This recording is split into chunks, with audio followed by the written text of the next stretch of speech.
Every morning starts the same way. I wake up at dawn, look at the empty half of the bed, and realize that Rose is gone. 5 years have passed, and I still reach for her pillow with my hand. My name is Oliver Wainwright. I'm 75 years old, and I live alone in a two-story house on Willow Street in Wapeton. The same house where Rose and I raised our only son, Lucas. A house that now seems too big and empty.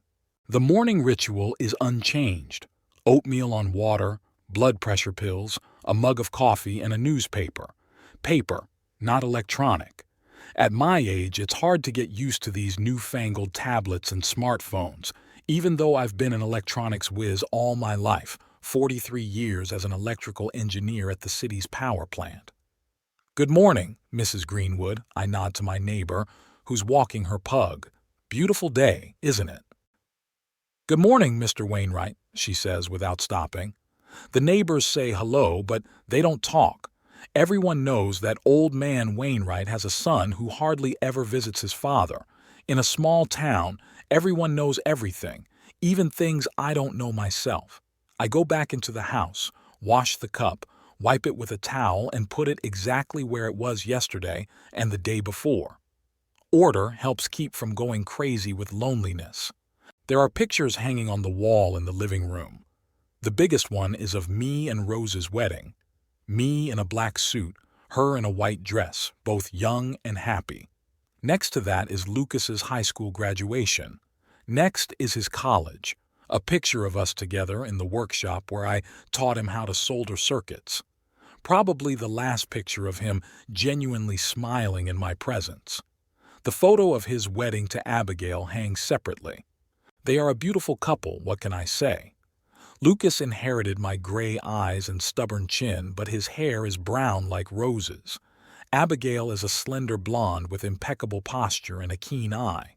She works as a lawyer for some big company, always impeccably dressed and combed even when she stops by for 5 minutes to say they can't make it to Sunday lunch again.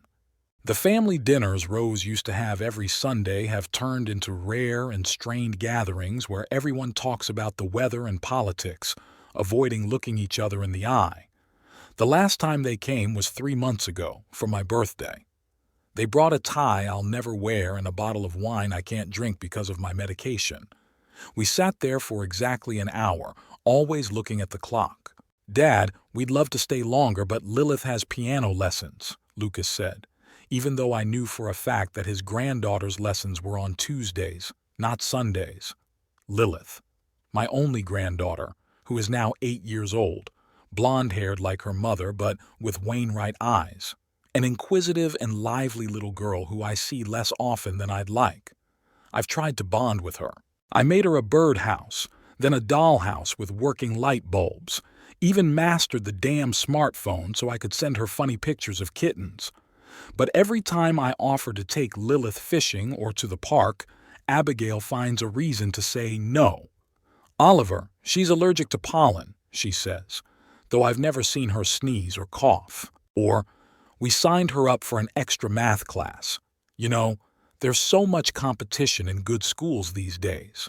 But the real reason is simple.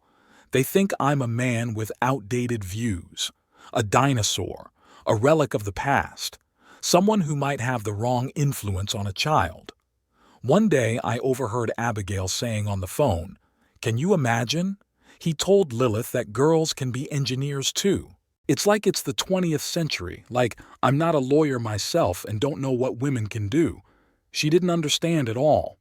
I wasn't telling my granddaughter that women, too, can be engineers, as if that were some kind of condescension. I was telling her about Edith Clark, who back in 1926 patented a grafing calculator for solving problems in power lines. About the women engineers who worked shoulder to shoulder with me. About how proud I was that my granddaughter was interested in science, but Abigail only heard what she wanted to hear. After that incident, the gaps between Lilith's visits became even longer. Sometimes I think it's my own fault. Maybe I was too hard on Lucas when he was a kid. Maybe I worked too much, missed too many school plays and baseball games. Rose always said I was too demanding, that not everyone should love physics and math as much as I did. But I wanted my son to have the best education, the best opportunities. I didn't force an engineering profession on him. He chose to become a technical writer. And I was proud of him. I really was. Even when he didn't follow in my footsteps. When did the relationship start to deteriorate? After he got married? Or earlier, when he left for college and came back with new friends and new ideas? Or even earlier when he was a teenager and we fought over every little thing? I can't tell now where the cause and the effect are. On Wednesday, I decided to visit him at his office. Just like that, no call. I brought a homemade pie I'd made from Rose's recipe. The receptionist looked at me in surprise when I identified myself as Lucas Wainwright's father. "Mr. Wainwright is in a meeting," she said, glancing at my old-fashioned tweed jacket. "He won't be free until 5. You can keep this," she nodded at the pie, "and I'll tell him you stopped by." I left the pie and left. Lucas didn't call back that day or the next. Thursday, I called him myself. Abigail answered the phone.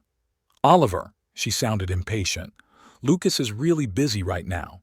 He had a deadline at work." "I just wanted to see if he liked the pie," I said. A pause. "What pie?" I didn't say anything, but in that moment I realized that my pie was probably going straight to the trash. It's Saturday. I spent the morning as usual. Breakfast, newspaper, walk to the park and back. The day promised to be as empty as the hundreds of days before it, but that all changed when the phone rang. I didn't pick up right away. Few people call my home number, usually telemarketers or automated alerts from the clinic. But today, I answered on the third ringtone. "Dad, it's me." Lucas's voice sounded strained. "Are you busy? I wanted to ask you something." My heart sped up. Lucas had called me for the first time in a long time. "Sure, son. What's wrong?" "Nothing's wrong," he answered quickly. "I just wanted to check on that old fishing rod. Remember the one we took to Cadillac Lake? Do you still have it?" "That's a strange question. We haven't been fishing together in 20 years. "Yeah, it should be in the garage somewhere." "Why?" "No reason. Elliot, a colleague of mine, wants to teach his son to fish and he doesn't have any gear." I was thinking. "Sure, I'll look for it," I said happily. "Why don't you come by tomorrow? I'll cook something for lunch. Or we can look together. I'm not sure which drawer it's in." Silence on the phone. "Actually, I was thinking maybe you could just tell me where it is and then I swallowed my disappointment. "Okay, son. I'll look for her and call you back." We talked a little more about nothing, and he was about to hang up when I heard another voice in the background. "Lucas, don't forget to ask Mr. Gilmore about the corporate party. He's called twice." Abigail's voice, sharp and demanding. Yeah, I'll call him right now," Lucas answered, not into the phone, but to his wife. "Dad, I gotta go. Business." "What's this corporate thing?" I asked, trying to keep the conversation going. Pause. "Oh, it's nothing special. An annual company event," he replied nonchalantly. "Next Friday." "Sounds interesting." "Uh-huh. Listen, I really gotta go. I'll call you back about the fishing rod." Before I could answer, he hung up. Something in his voice made me wary. This faux nonchalance like the corporate party was really nothing special. Lucas had never been good at hiding his excitement. Half an hour later, the phone rang again. This time I picked it up immediately, hoping it was Lucas again, but it was a misdialed combination. A male voice asked for some Jennifer, apologized, and hung up. The day stretched on slowly. I searched for fishing line in the garage, going through boxes of old stuff, immersing myself in memories. The photo albums Rose had so carefully signed. Lucas's school projects I'd saved. His first calculator, which I fixed when Lucas accidentally dropped it in the sink of water. Toward evening, I turned on the TV to fill the house with at least some sounds. I switched channels without interest until I settled on the local news. And then I saw him, Lucas. He stood in front of the camera in a sleek blue suit, confidently answering the reporter's questions. "A new series of technical manuals that will make sophisticated technology accessible to ordinary users," he was saying. Our company has always strived to. I turned up the volume. And we are pleased to announce that Lucas Wainwright has received a prestigious industry award for his innovative approach to technical documentation. The award ceremony will be held at our annual corporate event next Friday. So there you have it. Not just an annual event. My son is getting an award, an important award, and he told me it was no big deal. The phone rang again. This time I took my time answering it, still staring at the TV screen where they were showing interviews with other employees of the company. "Hello," I said at last. "Mr. Wainwright?" came an unfamiliar female voice. "This is Patricia Thompson from Dr. Murphy's office. I'm calling to remind you of your appointment on Monday at 4:30. "Yes, thank you, I remember," I replied absent-mindedly. Hanging up the phone, I looked at the screen again, but the story had already changed to the weather report. Nevertheless, what I heard was enough. My son is receiving an important award and he didn't even tell me about it. Didn't invite me to the ceremony. I learned of his accomplishment by accident from the local news. First I felt resentment, then anger. Then came a decision. I'm going to find that fishing pole. I'm going to call Lucas. And when he comes to get it, if he does, I'll ask him directly about the corporate event. Why didn't he tell me? Why didn't he invite me? And maybe, just maybe, I'll go to the event myself, with or without an invitation. After all, I am his father. I have a right to be proud of my son, even if he doesn't want me around. I found the fishing rod in the farthest corner of the garage, behind the boxes of Christmas decorations Rose and I have collected over the years. It was old, but still in good condition.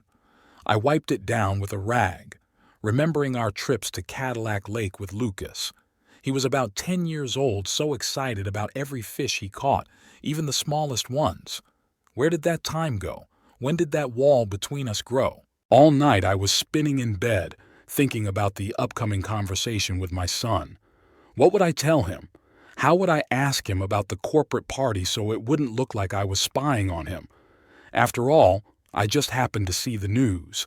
Any father would be proud of such an accomplishment for his son and would want to be there for the award.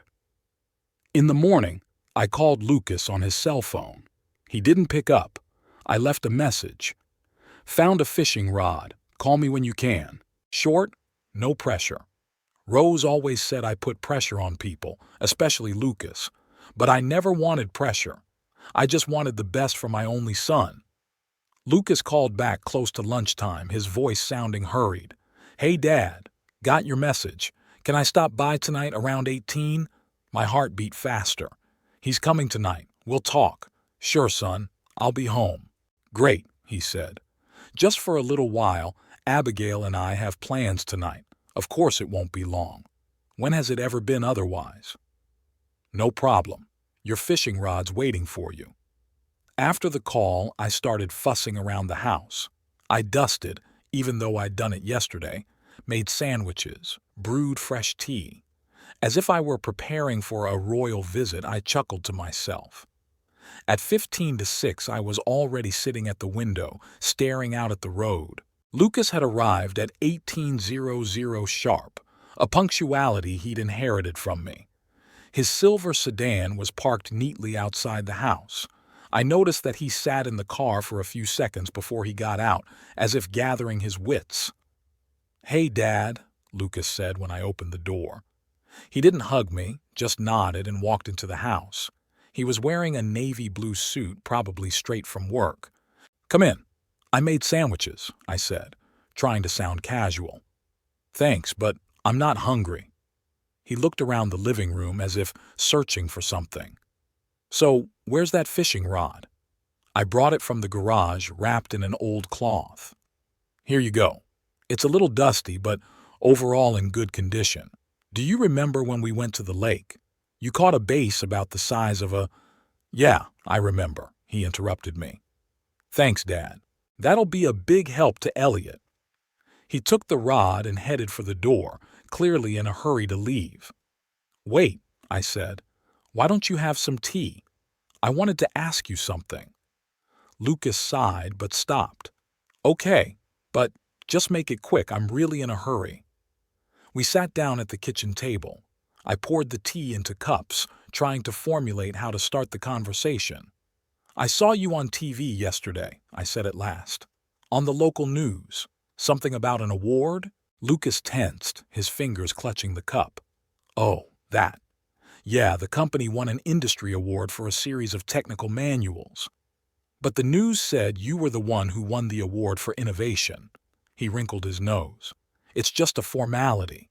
It's a team effort. You could have told me. I tried to make my voice sound interested rather than resentful. I'd be happy for you.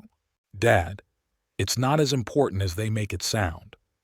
But the awards are at that corporate party you mentioned, next Friday. He looked at me carefully. Why do you ask? I decided to be blunt. I'd like to come, Lucas, to support you, to rejoice in your success. His face changed, not just tense, but something between horror and anger. No, he cut him off. This is a private event. It's for company employees and their spouses only. I'm sure they'll make an exception for the honoree's father, I insisted. I could call them, and no. His voice got higher. You don't understand, Dad. This isn't a regular family celebration. This is a business event with important clients, with management. There's going to be a certain, atmosphere. And I won't fit in? I asked bluntly. Lucas looked away. That's not what I meant. Yes, I felt the bitterness rising inside me. You're ashamed of me, of your father. You think I'll embarrass you in front of your peers? That I'm so backward and clumsy? It's not that. Then what is it? I raised my voice even though I promised myself I'd stay calm. Explain to me why a son doesn't want to see his father at an important event? Lucas stood up abruptly, the tea from his cup spilling out onto the table. Do you want to know the truth? All right. Yes, I'm afraid you'll embarrass me. You'll start telling your stories from the last century, your conspiracy theories about modern technology, your outdated views on everything from politics to parenting. I was stunned by his sudden outburst.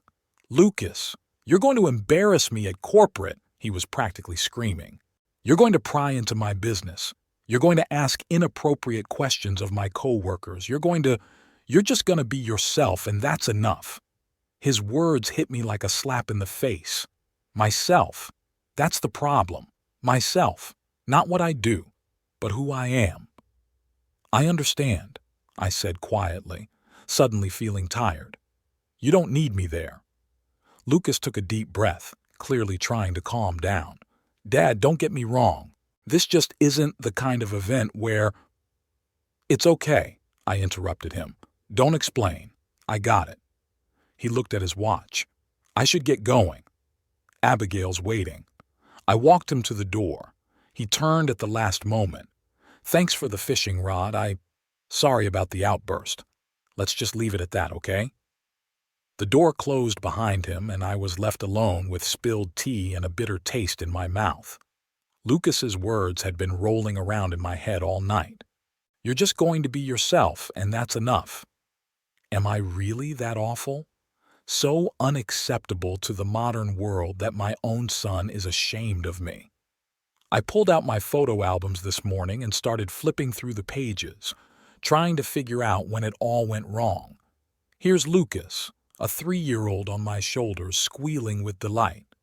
Here he is, 10 years old, showing me his science project, an electrical circuit he put together himself. I was so proud of him then.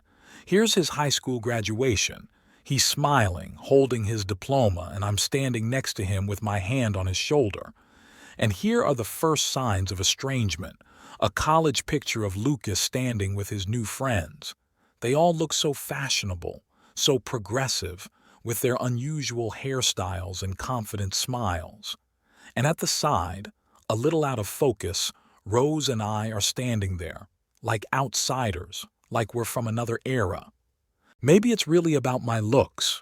Rose always said I was too stubborn, too principled.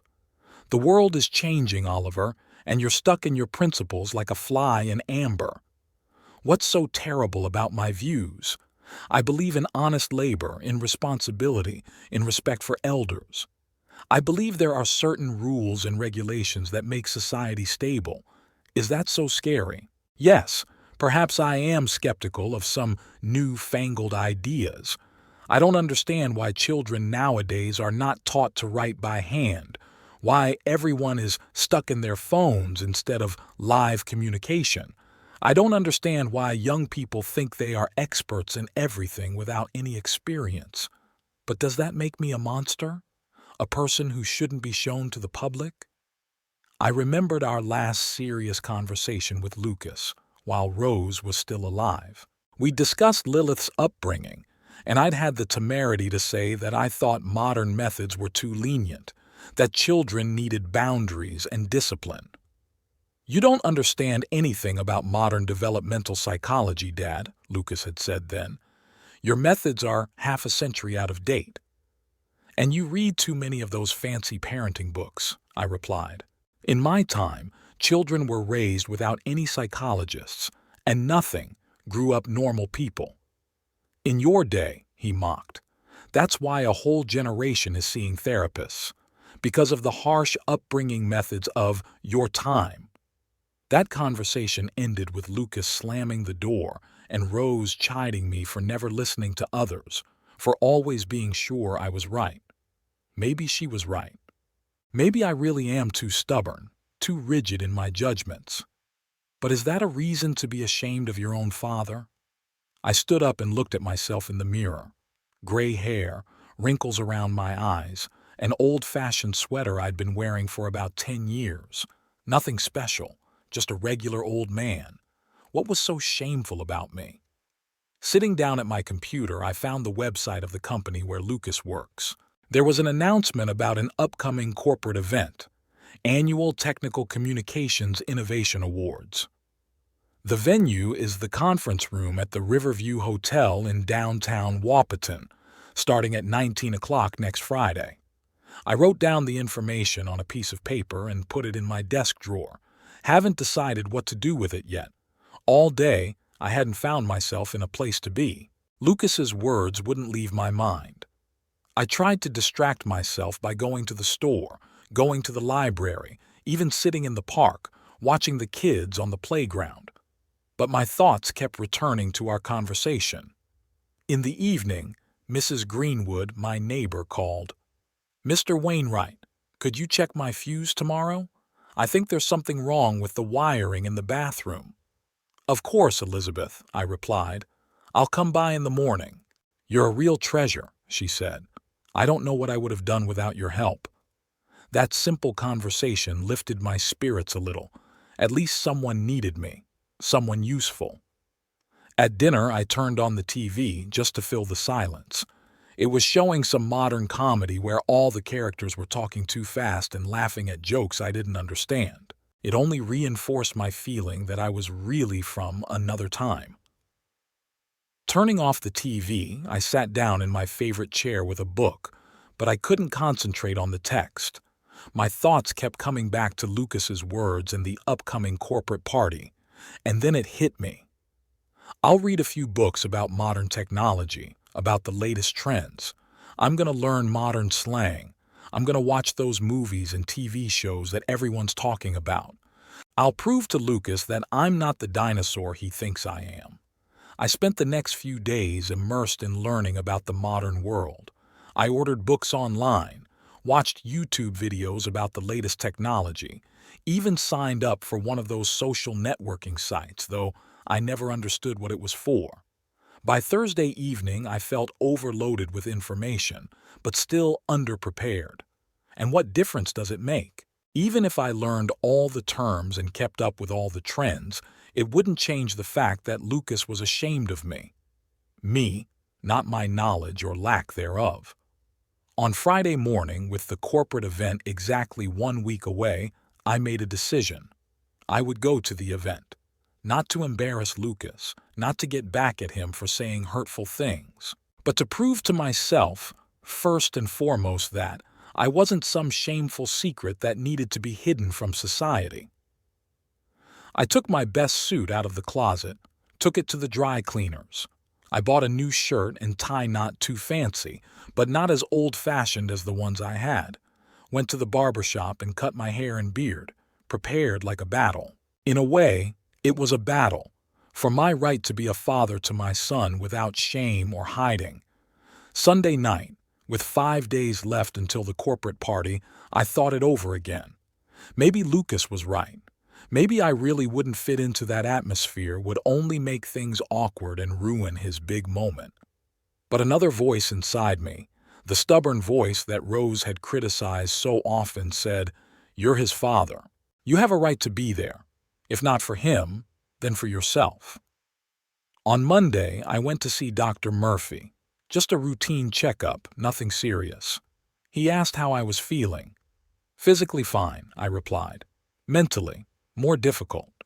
Dr. Murphy was about my age and we'd known each other for years. "Is it still hard without Rose?" he asked sympathetically.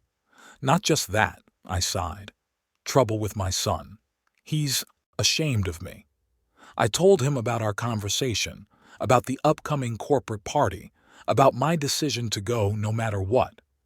"Do you think I'm doing something stupid?" I asked at the end. Dr. Murphy looked at me thoughtfully. "You know, Oliver, I'm a father too. My son lives in Europe, and we see each other once a year, if we're lucky.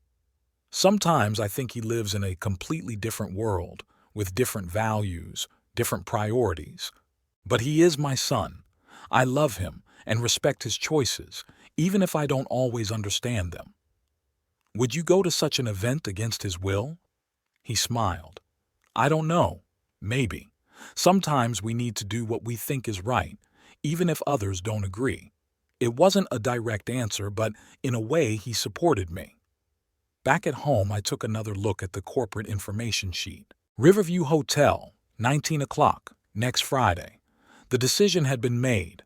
I'm going to this corporate party, not to make a scene or lecture on morality, just to be there to support my son in his big moment, even if he doesn't want to show more to myself than to him or anyone else that I'm not a person to be ashamed of or hide. Let Lucas think I'm outdated, conservative, out of step with the times.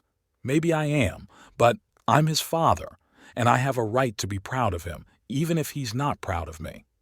The whole day before the corporate party, I was on pins and needles. I checked my suit twice, shined my shoes, shaved my face thoroughly, leaving only a neat gray beard. The mirror reflected an older but still sturdy man with a straight back and an anxious look. I confess I couldn't remember the last time I'd been so anxious. The clock read 16:30. It was still 2.5 hours before the event started, but I decided to leave early. I didn't want to be late, and traffic in downtown Wapeton on a Friday night was a regular occurrence. Before I left, I took another look at Rose's picture on the dresser. "You'd say I was doing something stupid, right?" I asked the still image. "That you should respect your son's boundaries. You've always been wiser than me." I thought she smiled a little wider, but it was surely a play of light. I hailed a cab. I didn't want to take any chances with parking downtown. The driver, a young guy with a tattoo on his neck, gave me a curious look. "On a date, sir?" he asked, noticing my dressy appearance. "Corporate," I answered dryly. "Oh, cool. What's the party in honor of?" "It's an award. My son's getting an award." "Wow!" The kid was genuinely thrilled. "You must be proud of him." "Yes," I said, looking out the window. "Proud." The Riverview Hotel was much more chic than I'd expected. The gleaming glass facade, the red carpet, the doormen in immaculate uniforms. I felt out of place as soon as I stepped out of the cab. "May I help you, sir?" the doorman asked as I hesitantly stopped at the entrance. "I'm here for a TechLink corporate event," I said, trying to sound confident. "Crystal Conference Hall, 2nd floor," he nodded.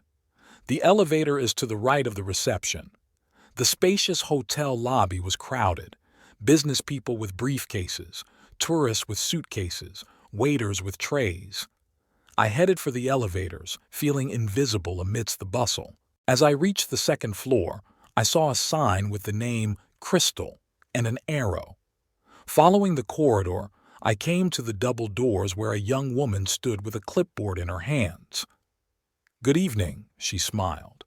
"Your name?" "Oliver Wainwright," I answered. "I'm Lucas Wainwright's father." She ran her finger down the list on the clipboard, frowned. "I'm sorry, I don't see you on the guest list." "I wasn't officially invited," I admitted, "but my son is receiving an award today, and I'd like to attend." The woman hesitated. "I need to clarify. Just a moment." She stepped back and said something quietly to the man in the suit standing at the door. He nodded and came toward me. "Mr. Wainwright, right?" he asked. "I'm Michael Dorset, the event organizer. I'm afraid we have a strict guest list." "I understand," I interrupted. "But I'm the father of the man you're honoring today. Isn't there room for me?" He hesitated, looking at my old-fashioned but impeccably pressed suit. "All right," he said at last. "I'll make an exception for you, but I must warn you that all seats are allocated by name card." "I can stand," I assured him. "I just want to see my son honored." Michael sighed and signaled to the girl with the clipboard. She handed me a guest badge. "Thank you," I thanked her sincerely. The crystal room lived up to its name. Crystal chandeliers, mirrored panels on the walls, sparkling dishes on round tables covered with snow-white tablecloths. A small stage with a podium, microphone, and projector was set up in the center of the room. The guests were just beginning to arrive. Men in impeccable suits, women in elegant evening dresses, all so confident, so modern. I felt out of place again, but reminded myself why I'd come.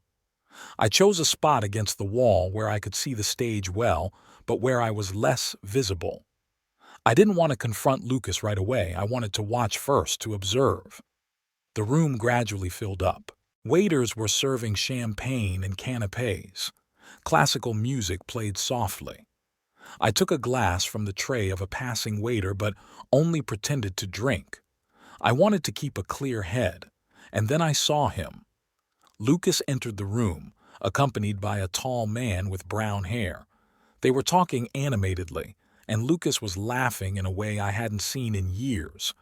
Abigail wasn't with them, which surprised me a little.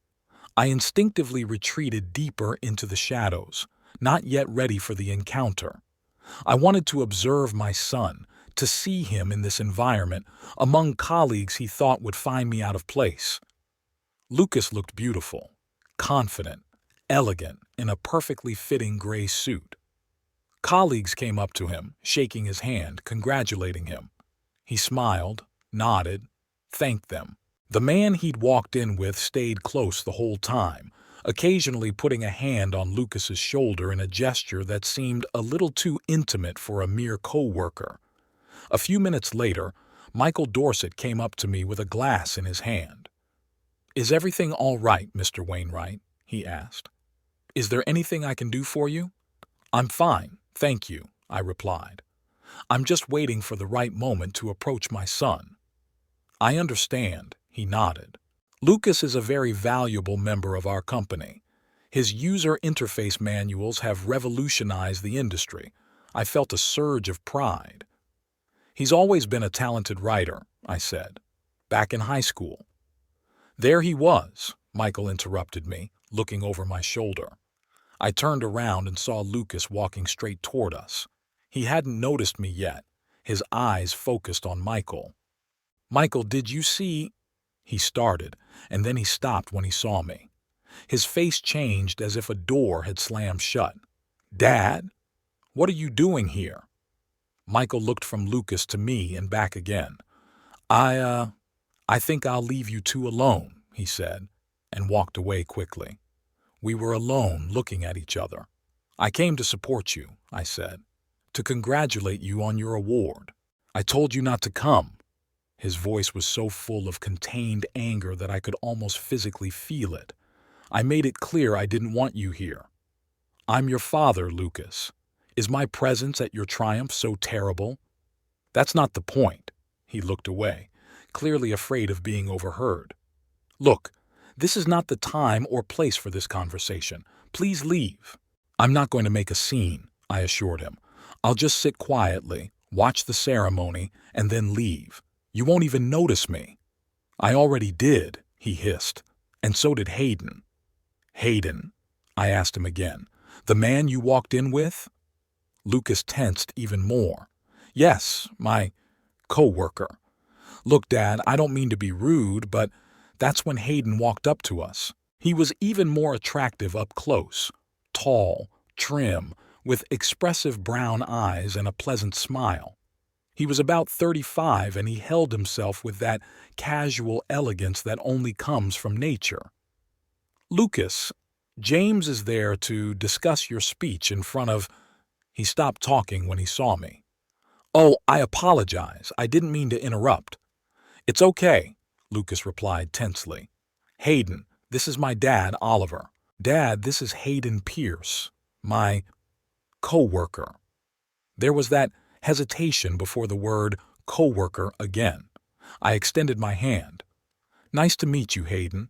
I've heard a lot about the company where my son works. It was a lie. Lucas almost never talked about his work, but I wanted to be polite.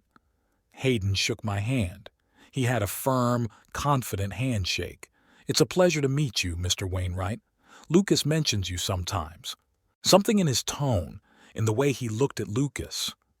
It was more than collegial sympathy. I started to guess, but I pushed the thought away. No, that's impossible. Lucas is married to Abigail. They have a daughter. Where's Abigail? I asked. I thought she'd be with you tonight.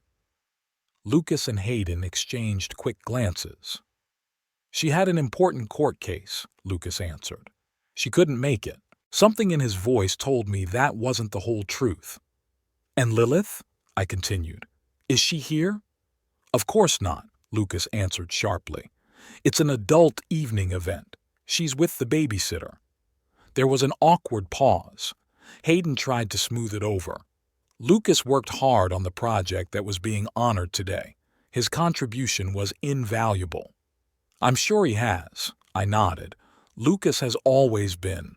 Dad, my son interrupted me. Hayden and I need to talk to James before the ceremony. Would you mind? Sure, I said, trying to hide my resentment. I won't get in the way. Good luck at the ceremony. Lucas nodded, not looking me in the eye, and he and Hayden walked away. I noticed Hayden lightly touch Lucas's back, guiding him. The gesture was so possessive. And then it hit me. The way they looked at each other. The way they held each other close. The way Lucas avoided the word co-worker, like it didn't quite describe their relationship. Was my son? No, that's impossible. He's married with a kid. I would know. Rose would know. We would have noticed. Or wouldn't we? I found a vacant chair against the wall and sat down, trying to collect my thoughts. I remembered how Lucas had always been close to his mother, but kept his distance from me.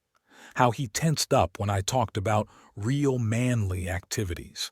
How he avoided talking about his personal life until he met Abigail. Abigail.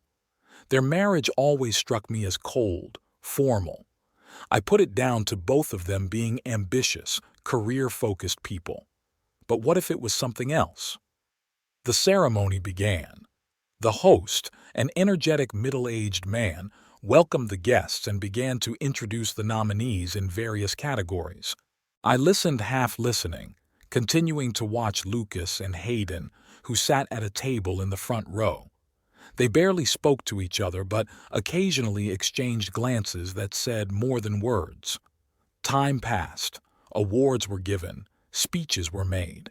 Finally, the host announced, and now the most prestigious award of the evening, for innovative approach in technical documentation. This year it goes to Lucas Wainwright for his revolutionary intuitive interface series of manuals. The hall erupted in applause. Lucas stood up and headed toward the stage. Hayden applauded the loudest, keeping his eyes on my son. Lucas walked up on stage, accepted his award, a crystal statuette in the shape of an open book, and stood in front of the microphone. He looked so confident, so professional. Not at all like the boy who was once afraid to speak in front of the class. "Thank you all for this honor," he began. "I would like to thank TechLink for this opportunity, my team for their support and inspiration." As I listened to him speak, I was overwhelmed with pride. My son, my boy, so successful, so eloquent, and at the same time so foreign, so distant. "A special thanks to Hayden Pierce," Lucas continued, "whose ideas and support have been invaluable at every stage of this project." Hayden smiled and nodded slightly. Their gazes met at that moment, and I saw something in Lucas's eyes that I'd never noticed when he looked at Abigail. Love. Real, deep love. It was like a punch in the gut. All the pieces of the puzzle suddenly fit together. My son is living a double life, married to a woman he doesn't love, hiding his true feelings, his true nature, and his greatest fear is that I, his father, will find out. I felt a lump come up in my throat. Why? Why couldn't he tell me the truth? Was I so horrible, so intolerant that my own son was afraid of my reaction? And finally, "I'd like to thank my family for their patience and understanding," Lucas finished. "Thank you all. Family. What family? The fake marriage to Abigail? Or Hayden, whom he loved but couldn't admit to publicly?" The audience applauded again. Lucas came down from the stage and Hayden met him at the foot of the stairs. They didn't hug, didn't kiss, that would have been too explicit. But in the way Hayden squeezed Lucas's hand, the way they looked at each other, I saw everything I needed to see. I was overwhelmed with emotion.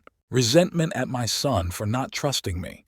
Anger at myself for creating an atmosphere where he couldn't be himself. Confusion that his whole life that I thought I knew turned out to be an illusion. The host announced a short break before the final part of the evening. Guests began to get up, heading for the bar or the foyer. I stood up too, not quite sure what I was going to do. I wanted to walk over to Lucas, talk to him, tell him. What? That I understood, that I didn't care, that I just wanted him to be happy. But before I could make a move, the host took the microphone again. "Before we go any further, let me once again congratulate our grand prize winner, Lucas Wainwright. Lucas, perhaps you would like to add something to your speech?" It was an unplanned moment and Lucas looked surprised, but he walked up on stage with a smile and took the microphone. "I thought I had said it all," he joked, causing laughter in the audience. "But now that I've been given another moment of fame, something inside me broke. Maybe it was the accumulated resentment. Maybe it was the shock of discovery. Maybe it was just the desire to be heard at least once. I didn't realize how I'd ended up next to the stage." "Lucas," I said loudly, drawing the attention of my son and everyone in the room. "I want to say a few words." Lucas's face changed. There was horror in his eyes, the very thing he'd feared when he'd said I'd embarrass him at the party. "Dad, not now," he hissed, leaning toward me. But it was too late. The host, apparently deciding it was part of the program, held out a second microphone to me with a smile. "Ladies and gentlemen, the father of our laureate." I took the microphone. The hall fell silent. Hundreds of eyes looked at me, curious, surprised, wary. Lucas stood beside me, pale, with a frozen smile on his face. "I'm Oliver Wainwright," I began, surprised at how calm my voice sounded. "Lucas's father. I wasn't planning on performing today. To be honest, I wasn't even invited." A whisper ran through the room. Lucas closed his eyes as if that might make me disappear. My son didn't want me to come. He said I would embarrass him, that I was too old-fashioned, too conservative too, out of step with this shiny modern world. I paused, looking directly at Hayden, who was staring at me with an impenetrable expression. And you know what? He was right. I really am old-fashioned. I'm from a generation that believed in certain values, certain norms. I grew up in a world where a lot of things were considered unacceptable, weird, wrong. Lucas twitched, as if about to stop me, but I continued. But there was one thing my son didn't understand. One thing he was afraid to find out. I might be old-fashioned, conservative, even stubborn. But above all, I am his father, and I love him. Always have and always will, no matter what decisions he makes in his life, no matter who he chooses to share it with. Lucas froze, looking at me with widened eyes. Today was the first time I'd seen my son truly happy in a long time. And you know what? It's not because of the award. It's because of the man sitting there. I pointed to Hayden. The man he loves, but he's afraid to admit it publicly. Afraid because he thinks people like me will never understand. There was dead silence in the room. Lucas's face was a mask of shock and horror. I didn't come here today to embarrass my son, though I'm afraid that's what I'm doing right now. I came to support him, to congratulate him on his well-deserved award, and to tell him that I'm proud of him, not just for his professional accomplishments, but for his courage to live in a world that doesn't always understand or accept. I turned to Lucas, looking him straight in the eye. Son, I know you're not living the life you want to live. I know that your marriage to Abigail isn't what it seems, and I know you feared my reaction more than anything else. But let me tell you this. You are my son, and nothing will change that. Nothing will change my love for you. I saw tears glisten in Lucas's eyes. It was a revelation that no one had expected. Not the guests, not his colleagues, not Lucas himself. And I realized that I had truly embarrassed him, though not in the way he'd feared. There was a deafening silence in the room. Even the air conditioner seemed to stop making noise. Hundreds of eyes glanced back and forth between me and Lucas, who froze with a look on his face like he'd been punched in the face. Hayden was the first to break the stupor. He stood up and walked briskly toward the stage where Lucas and I were standing. "I think we should all take a break," he said loudly, faking a smile. "Family moments are better experienced in private, aren't they?" The host, confused and bewildered, hastily agreed. Yes, of course. "We'll take a half-hour break, ladies and gentlemen. The buffet in the foyer is open." The guests began to rise from their seats, talking in whispers. Many cast curious glances at us. Hayden gently took the microphone from my hands and placed it on the table. "Mr. Wainwright," he said quietly but firmly, "I think we should talk somewhere else." Lucas seemed to wake up from his stupor. His face, which had just been pale as a sheet, was now flushed with anger. "Why?" he hissed, looking me straight in the eye. "Why did you do it?" I wanted to answer, but the words stuck in my throat. What could I say? That I wanted to support him? That I thought I was doing a better job? How could I explain an impulse I didn't fully understand myself? Hayden took the initiative again. "Not here. Let's go." He led us across the hall to a side exit that led to a small meeting room. There were leather chairs around a long table and a projector screen on the wall. Hayden closed the door and turned to us. "Now we can talk." Lucas immediately exploded. "Talk? What is there to talk about? He just ruined my life." He turned to me, his eyes glistening with rage and unshed tears.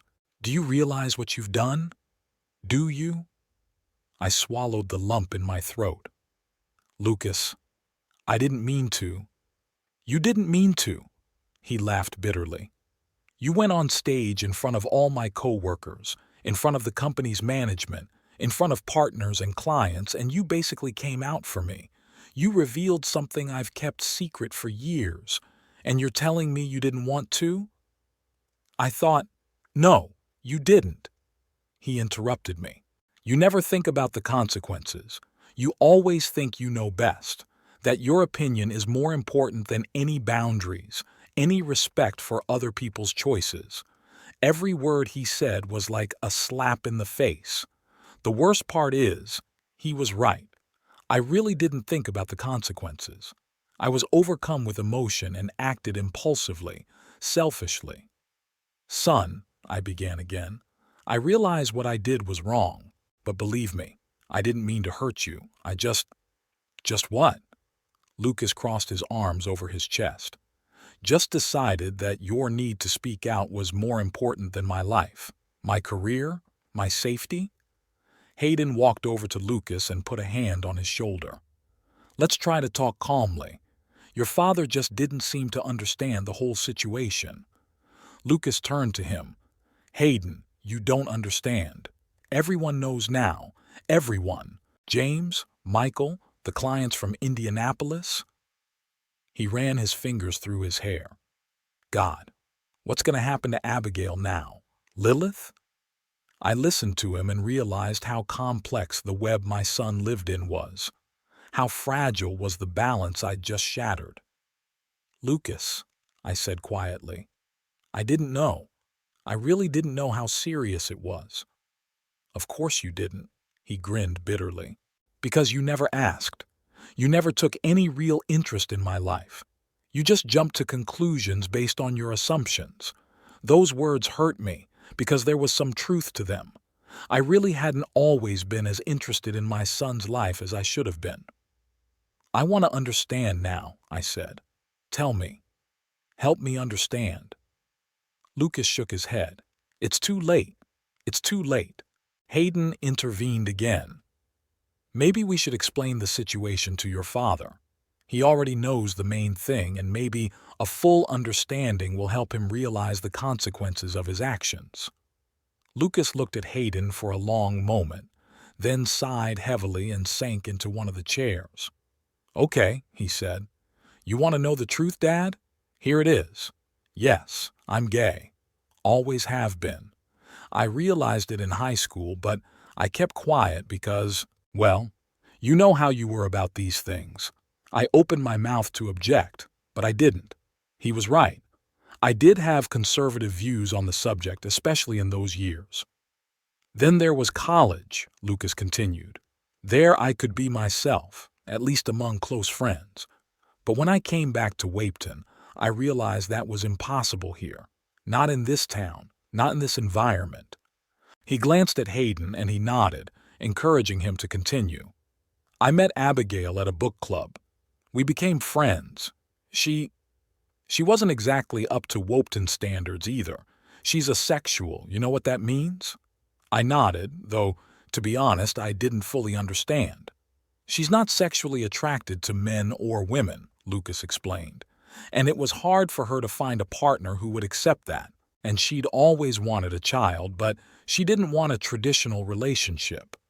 He paused as if gathering his thoughts. Abigail and I made a sort of pact, a marriage of convenience, if you will.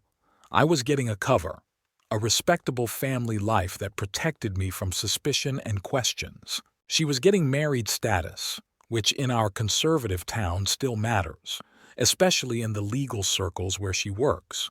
We were also both getting the opportunity to raise a child, Lilith. Lilith? Adopted? I asked, remembering her resemblance to Abigail. Yes, Lucas nodded. But we'd done the paperwork as if she were Abigail's biological daughter. The birth certificate lists me as the father. Abigail is a wonderful mother, and I'm trying to be a good father. We love and care for Lilith. It's not fake, Dad. It's a real family, just, unconventional. I was digesting what I was hearing, trying to put it together in my head. My son, my daughter-in-law, my granddaughter. It wasn't what it seemed, and yet, at the same time, it was all real. And Hayden? I asked, looking at the man who was now standing next to Lucas, as if protecting him. Lucas looked at Hayden with a tenderness that was impossible to ignore. We've been together for 3 years, he said. We met at a conference in Chicago. He moved to Wapeton for me, though here he has to play the role of just a colleague and friend. It's not the most comfortable situation, Hayden spoke for the first time, but Lucas is worth it. Does Abigail know about you? I asked. Of course, Lucas answered. She knew from the beginning. What's more, she and Hayden get along well. They often study with Lilith together when I'm at work. I tried to imagine this strange construct a husband who wasn't really a husband, a wife who wasn't really a wife, a lover who was just a co-worker in public. And in the midst of it all, a little girl, my granddaughter, who is not even my blood relative, but whom I loved with all my heart. Why didn't you tell me? I asked. Was I so horrible that you were afraid of my reaction? Lucas looked at me tiredly. What would your reaction have been, Dad? Tell me honestly. If I had come to you 10 years ago and said, Dad, I'm gay and I'm going to live with a man, what would you have said? I wanted to say I would have accepted it, supported it, but that would have been a lie, and we both knew it. I don't know, I admitted. Maybe it would have been hard for me to accept it right away. But you're my son, and I— Exactly, he interrupted me. You don't know. And I didn't know either. I couldn't risk it. Not in Wapeton, not with my job, not with my plans for the future. But now, thanks to your father, that's all changed, Hayden said with a hint of bitterness in his voice. I lowered my head, feeling the weight of my guilt. Lucas, I realized what I did was terrible. I didn't think about the consequences, acted impulsively. But maybe it's not all that bad. Maybe people will understand and accept. Lucas laughed, but there was no mirth in his laugh. You don't know this company, Dad. You don't know this town. Hayden and I were planning a move to Chicago next year where we could live openly. Abigail agreed to move with us for Lilith's sake. We had a plan, a plan that you just ruined. I felt the ground slipping away from under my feet. I really didn't think. I didn't realize how serious the consequences could be. I could talk to people, I suggested desperately. Explain that it was a misunderstanding, that you were joking, that you're out of your mind? Lucas shook his head. No, Dad. The train's gone. The cat's out of the bag. Pick any metaphor you want. You can't take it back. The door to the room opened and Michael Dorset, the event organizer, walked in. Pardon the intrusion, he said, but the guests are waiting for the ceremony to continue. Lucas, will you be able to— Lucas straightened up, gathering his strength. Yes, of course, Michael. I'll be right there. Michael gave me a disapproving look and walked out. Lucas turned to Hayden. I have to get back. Are you coming with me? Hayden nodded. Sure, always. That simple exchange of phrases told me more about their relationship than hours of explanation could. They were a real couple, supporting each other in times of need. Lucas headed for the door, but I stopped him. Son, please, tell me what I can do, how I can undo what I've done. He turned around, and in his eyes I saw a mixture of anger, exhaustion, and, worst of all, frustration. Nothing, Dad. You've done enough already. Now we have to deal with the consequences. Can we talk later? I asked. I'll come over to your house, and you and Abigail and I can talk it over. No, he cut me off. Not now. Maybe not any time soon. I need time to deal with this mess you've made. And I don't want to see you until I'm ready. Lucas. Just go away, Dad, he said tiredly. Please. You've done enough for today. With those words, he left the room. Hayden paused for a moment. I understand that you meant well, Mr. Wainwright. But sometimes good intentions have disastrous consequences. Lucas is strong, he can handle it. But he's gonna need time. Do you love him? I asked, not knowing why it was suddenly so important. Hayden looked at me seriously. More than anything in the world, and I would do anything to protect him, even from his own father if I have to. He walked out, leaving me alone in the empty conference room. I sat there for a while trying to realize the magnitude of what I'd done. Through the wall I could hear the muffled sounds of the resumed ceremony, laughter, applause, music. Life went on, even though my son's world had just been turned upside down. Finally, I stood up and walked out into the hallway. I didn't want to go back into the auditorium. Lucas had made it clear he didn't want to see me. I headed for the exit, but stopped at the large windows in the foyer overlooking the city at night. Wopeton spread out before me, lit by thousands of lights. The city where I had lived my entire life. The city I had considered my home, but which, as it turned out, was so hostile to my own son that he was forced to live a lie. I thought about how many others like Lucas hide their true selves for fear of social stigma, of losing their jobs, of rejection from loved ones. How many parents like me don't truly know their children because they've created an atmosphere where kids are afraid to be themselves? Footsteps were heard behind me. I turned around and saw Michael Dorset. "Mr. Wainwright," he said dryly, "I think you'd better leave. Your presence makes things awkward." "Yes, of course," I nodded. "I'll be on my way. Just please tell me, how's Lucas? Is he okay?" Michael paused as if deciding whether to answer. He's a professional. He's finishing the ceremony like nothing happened. But I think you realize that doesn't mean he's okay. "Yes, I do," I sighed. "Tell him." "No, don't tell him anything. I'll leave."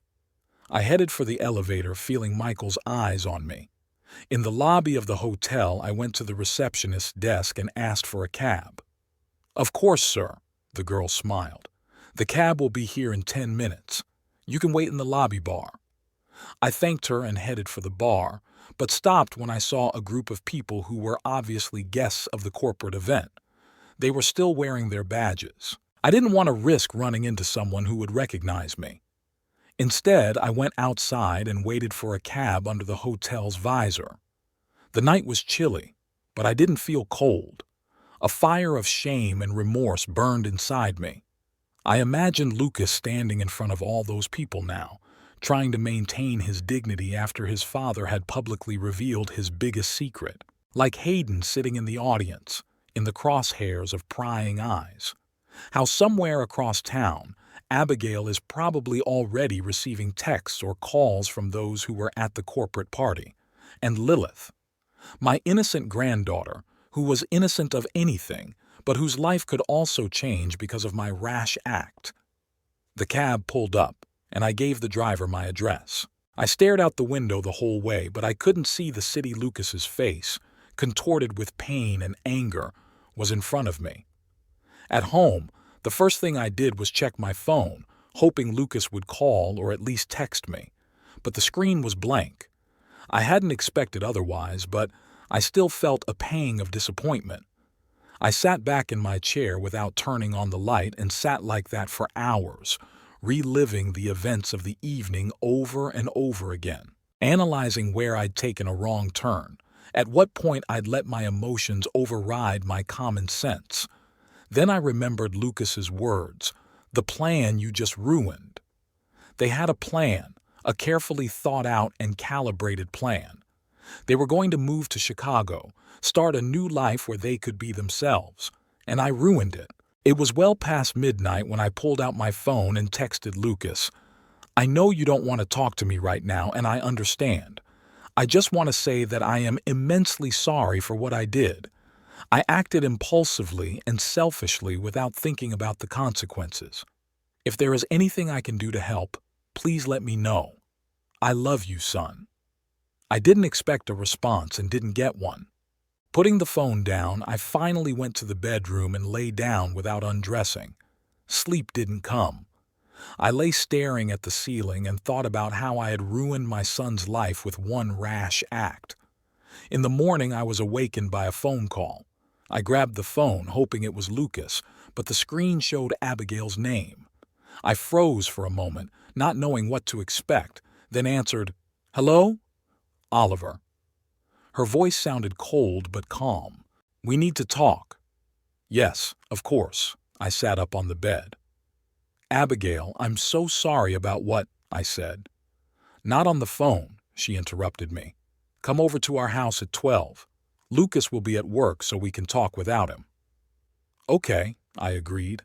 "I'll be there. And Oliver," she added before she hung up, "what you did yesterday, I'm not sure Lucas will ever be able to forgive you for that."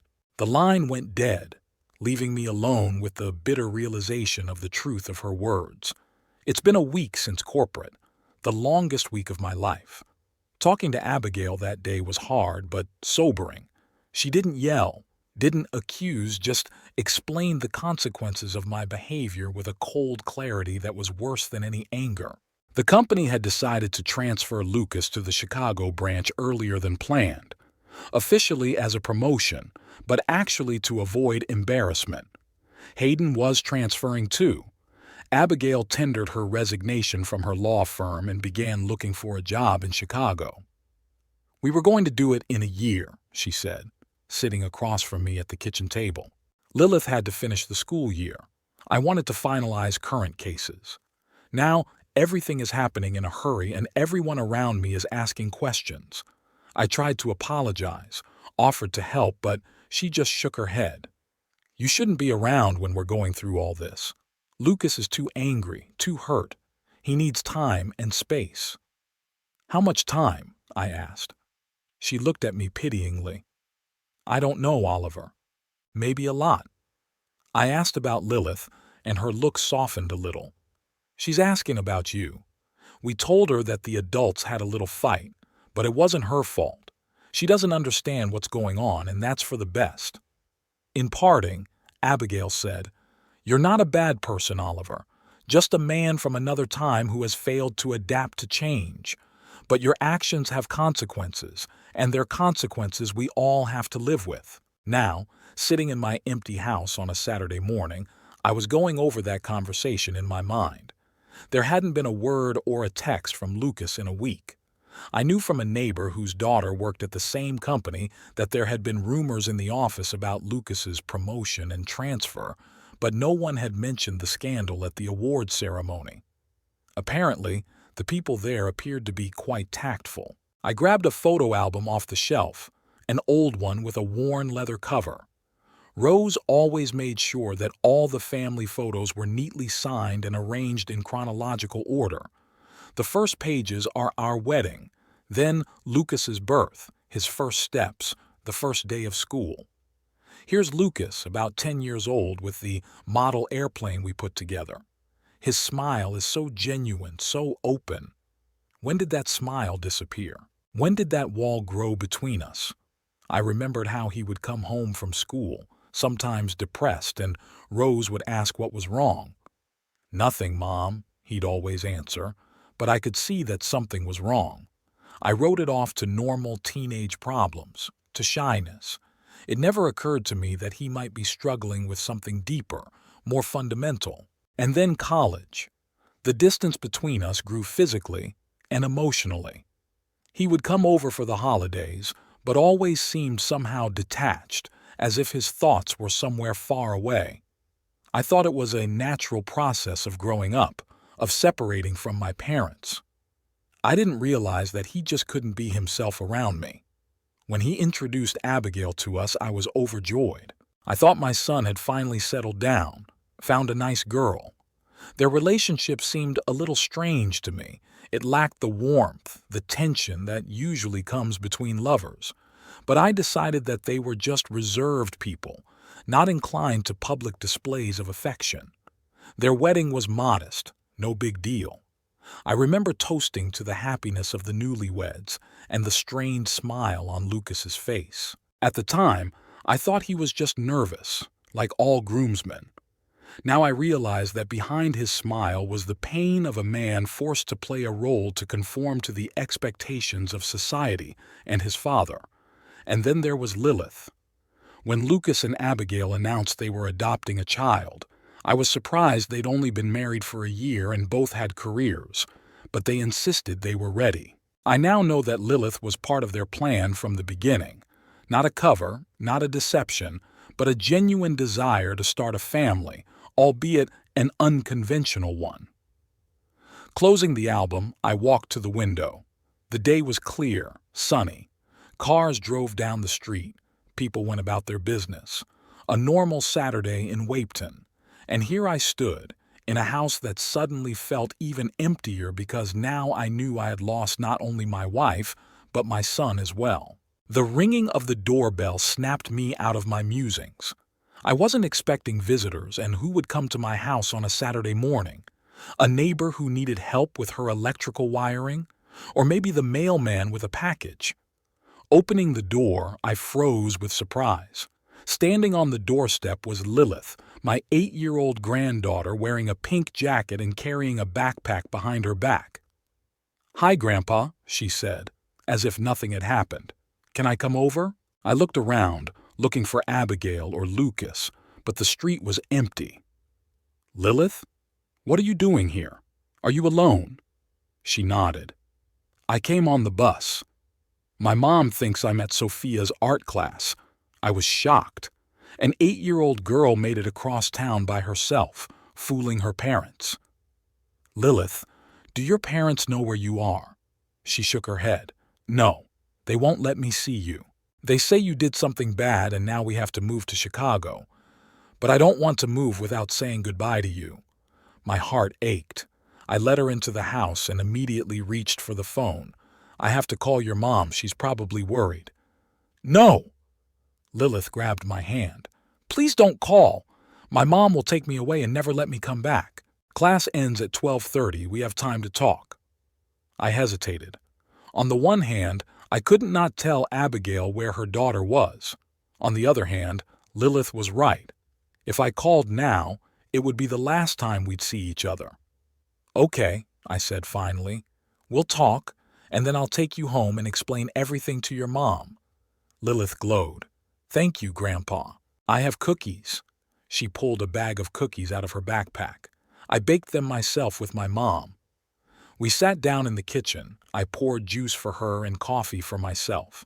Lilith ate the cookies with gusto and chatted about school, about her friend Sophia, about the new music teacher who let them play modern songs, not just classical. She was so normal. Despite the abnormality of her parents' situation, despite the impending move, despite the secret visit to the grandfather her parents had forbidden her to see, she was just a child enjoying life. Grandpa, she suddenly said seriously, what did you do? Why is Papa so angry with you? I didn't know how to answer. What can you explain to an 8-year-old about the complexities of adult life, about secrets, lies, and unexpected discoveries? I made a mistake, honey, I said finally. I said something I shouldn't have said, and I upset your daddy. What did you say?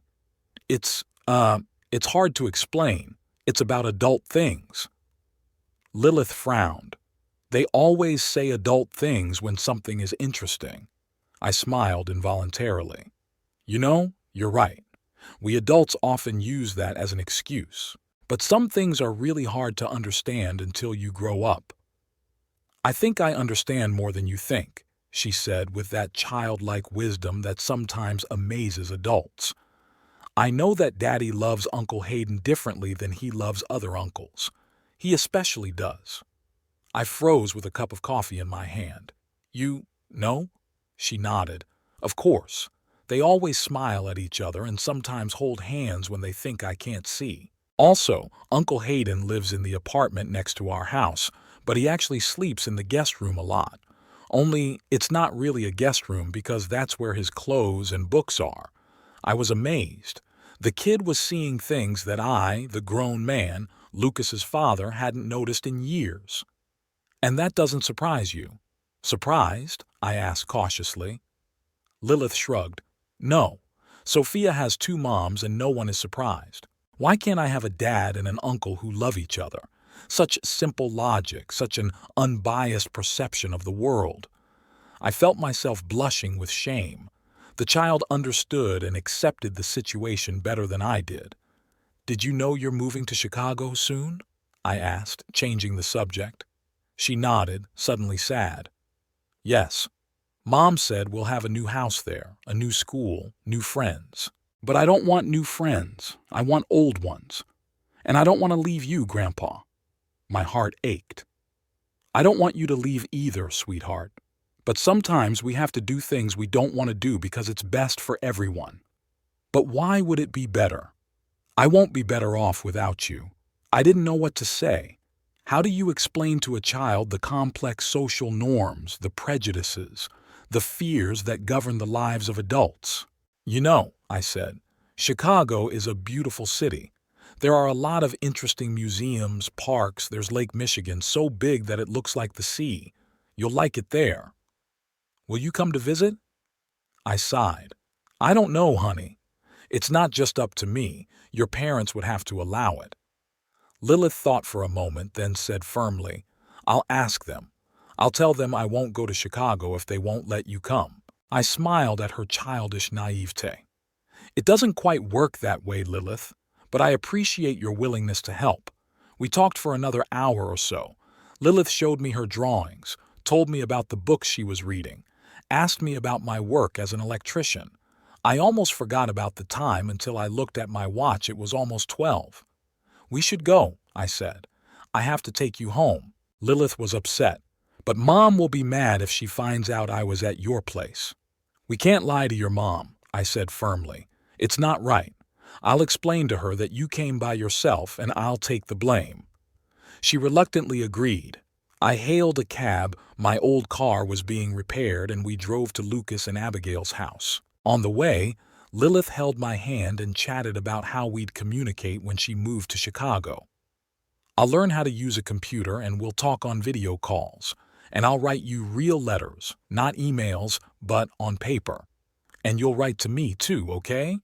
"Sure," I promised, though I wasn't sure Lucas and Abigail would let that happen. When the cab pulled up in front of their house, I saw Abigail standing on the porch, talking on the phone. When she saw us, she interrupted her conversation and quickly walked to the car.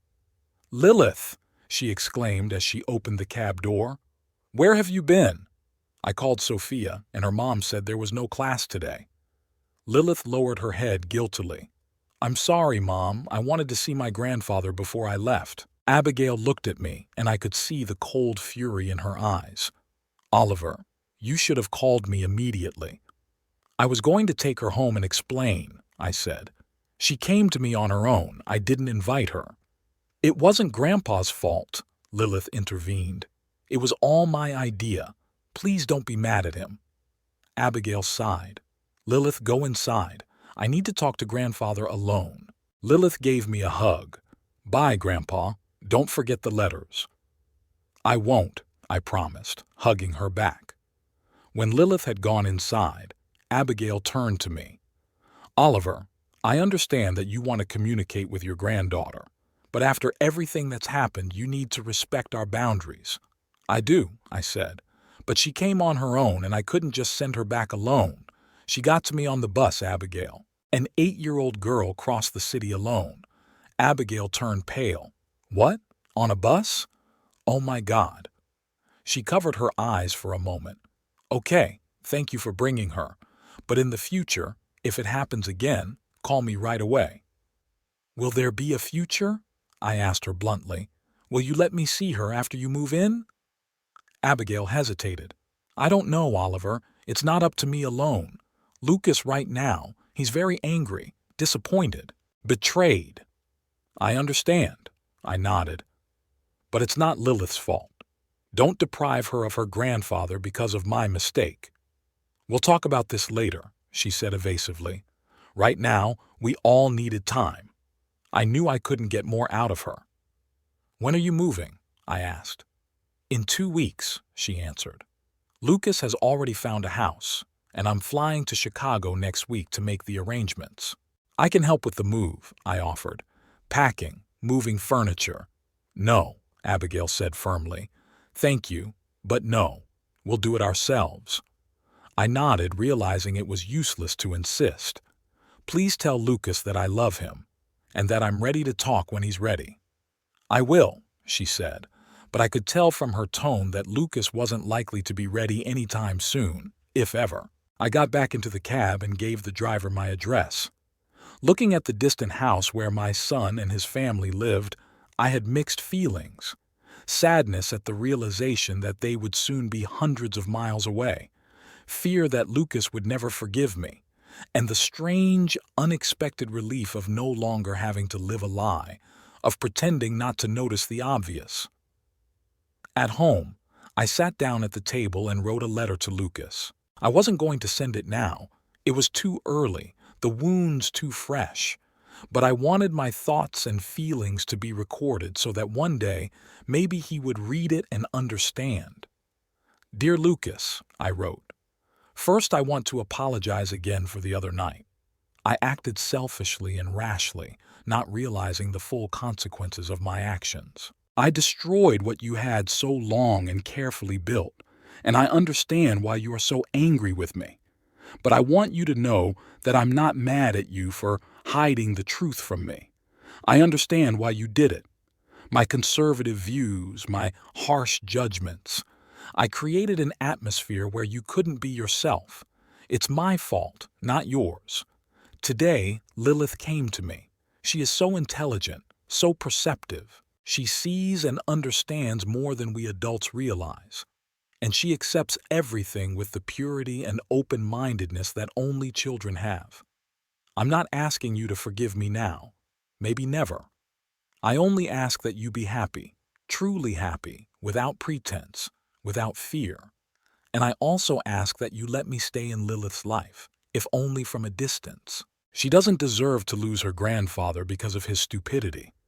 I have loved you from the first day of your life, and I will love you until the last day of mine. Nothing will change that. Your father, Oliver. Finishing the letter, I set the pen aside and took a deep breath. I don't know if Lucas will ever read those words. I don't know if he'll forgive me. I don't know if I'll ever see him and Lilith again. But I knew one thing. Life goes on, even after the worst mistakes. And my job now was to learn to live with the consequences of my actions, without giving up hope that maybe one day, maybe something would change. For the next 2 weeks, I didn't try to contact Lucas or Abigail, respected their desire to keep their distance. But I did write a letter to Lilith, a real paper letter, as she'd requested, with drawings and a little secret, my new email address, created just for her. If you ever want to write to Grandpa but can't mail a letter, use this address, I wrote. I sent the letter the day before they were to leave. On the day they were to leave, I couldn't stand it and drove to their house. Not to interfere, just to see them one last time, at least from a distance. I parked on a nearby street and watched the movers move boxes and furniture out, Abigail supervising the process, Lilith running around, clearly excited about the journey ahead. I only caught a glimpse of Lucas as he came out of the house with a box in his hands. He looked tired, but determined. Next to him walked Hayden, also laden with stuff. They loaded the boxes into Hayden's car and returned to the house. I didn't try to approach, didn't try to speak, just watched, memorizing, saying goodbye. When the last things were loaded, Abigail and Lilith got into their family minivan, and Lucas and Hayden got into Hayden's car. The doors closed, the engine started, and they drove off, first the minivan, then Hayden's car. I watched them disappear around the corner, and I felt a part of my life leave with them. At home, I found an envelope slipped under the door. Inside was a drawing of Lilith, she, Lucas, Abigail, Hayden, and me, all holding hands together in the bright sunshine. And on the back, in childish handwriting, it said, "I'll miss you, Grandpa. I'll ask Daddy to have you come visit us for Thanksgiving. Love you, Lilith." I didn't know if her wish would come true. I didn't know if Lucas would let me into their new life even for a short time. But I knew I would wait and hope and do everything I could to earn a second chance. In the meantime, I had to learn to live without illusions, to accept the truth about my son, about his choices, about my mistakes, to begin a new chapter of life, perhaps a lonelier one, but a more honest one. I looked at Lilith's drawing again and smiled. Whatever our relationship with Lucas was, this little girl had created a bridge between us, a bridge that maybe one day would help us find our way back to each other. I hung the drawing on the refrigerator next to Rose's picture. The two most important women in my life, one gone forever, the other was far away but still with me in my heart. Tomorrow I'll write Lilith her first letter to her new address in Chicago, and I'll write every week, even if I don't get a reply, because sometimes love is expressed in patient waiting, in the willingness to accept another as they are, not as you would like them to be. And maybe that was the main lesson of this whole story.